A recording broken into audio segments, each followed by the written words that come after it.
This is breaking news. Reba McEntire cocktail. The Reba McEntire cocktail is a bittersweet, tropical riff on a classic, combining Westward American single malt whiskey, pineapple-infused Campari, sweet vermouth, and a few drops of absinthe.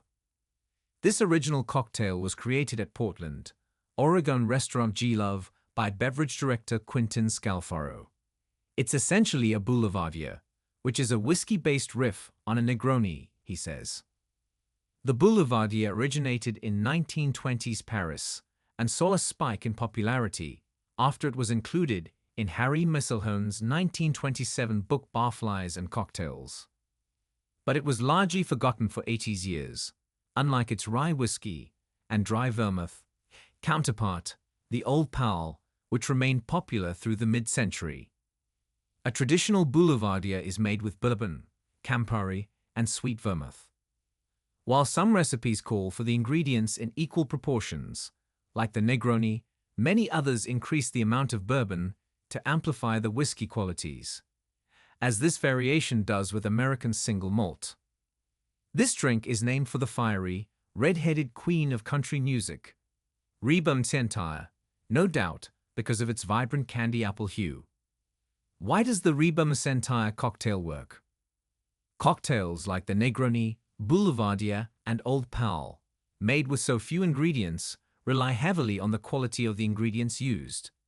Because of their simple builds, these drinks are also bartender favorites to riff on. A slight tweak to one of the traditional spirits often results in a profoundly different drink. In this Boulevardier variation, Scalfaro swaps bourbon for Westward Whiskey Original, the brand's flagship American single malt expression. Made from malted barley grown in the Pacific Northwest instead of bourbon's majority corn mash bill, this whiskey renders a very different flavor profile, slightly less sweet with rich fruit notes and a toasty quality.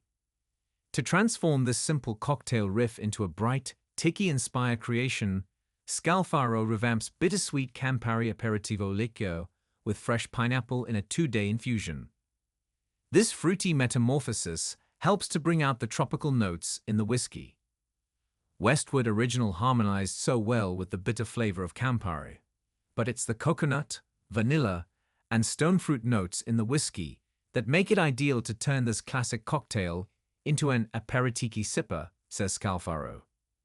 Rich, herbaceous sweet vermouth adds complexity and further notes of dried fruit and vanilla, and the few drops of absinthe lend just enough botanical notes of anise and licorice to integrate the tropical flavors in the whiskey and Campari.